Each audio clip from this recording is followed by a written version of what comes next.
Mr. Scott, who is currently funding the FIS? I believe that's part of the revolving fund in OPM. Beth could probably answer that. Okay, so it is, and I'm getting a nod from Ms. Colbert there, so it currently comes out of OPM. And yet, as I heard it stated by you, that this will come, this $95 million to stand up the Bureau will now come from top line of Department of Defense.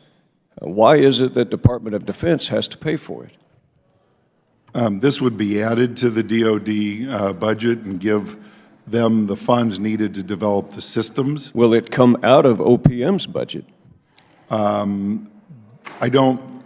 Yeah, Since therein lies the problem. Since the FY17 budget isn't a reality yet, I don't know the answer to that. Well, I think we know in principle that if FIS was funded by, OPM, then it just makes good sense that the monies would be transferred.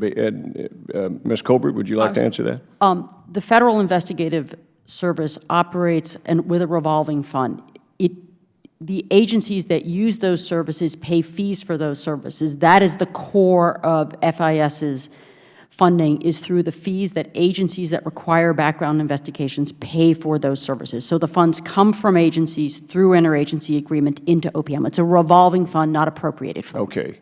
Well, and that helps somewhat, but here's the problem. And while I agree that DOD is the biggest user, herein lies the overarching problem.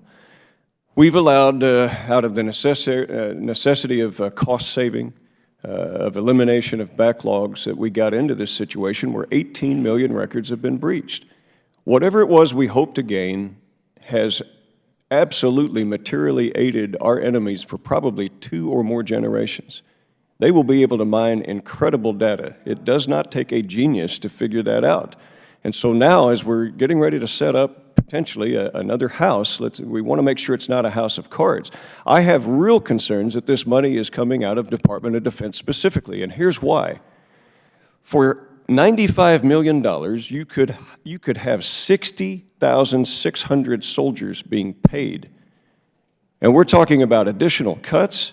And so now, because we've had a breach, and now we're going to try to make a bureau, we're going to cut 30,000 soldiers from the Army and further diminish the Marine Corps. I mean, this is the problem. We are weakening our country. We are weakening the Department of Defense. We are weakening whoever might have a security clearance. I don't think that the solution is take it out of top line of Department of Defense, and I will take real issue with that. I also sit on the House Armed Services Committee, and with my background, I am given a little bit of respect and wide berth on those issues.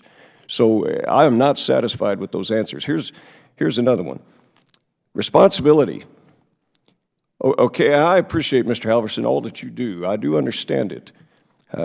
And you were careful to accurately describe the authority pieces. You said that DOD would be technically in charge, that DOD will be allowed to be a part of this.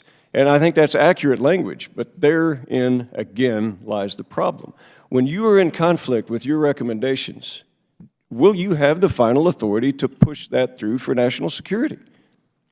Sir, I believe that I will. And Believe? Yes, sir, and I'll stress again. But the wiring diagram could conflict with that, does it not? Because now Department of Defense is going to have to go through, the Bureau, who goes through OPM, and then we'll talk about it on the PAC. You may not have that authority. Is that correct?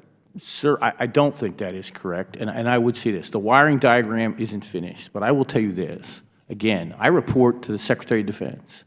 Secretary of Defense has made it very clear to me. Well, I'm sure Number one customer. But if OPM disagrees with the Secretary of Defense, then we've got a problem, do we not? If we had that problem, I think we might have a short problem. I don't think in the end OPM is going to tell the Secretary of Defense not to build it. But the wiring diagram is set up potentially for that type of flaw, and this is a problem. One thing I did learn as a soldier, maybe not, it doesn't happen here in Congress, but it certainly did on a battlefield. You have to have unity of effort. And not just unity of effort, you've got to have somebody clearly in charge. And here's my big beef. If the Department of Defense is going to clearly have the greatest level of responsibility to protect these documents, then they, by golly, better have the authority to make it good. And we ought not to be weakening and diminishing our land forces to pay for some data breach. Those monies, we've got to figure out a different way. And with that, Mr. Chairman, I've exceeded my time. Thank you for your indulgence. I thank the gentleman. We'll recognize the gentlewoman from the District of Columbia, Ms. Norton, for 5 minutes. Thank you very much, Mr. Chairman. Director Colbert, the breach that has occurred into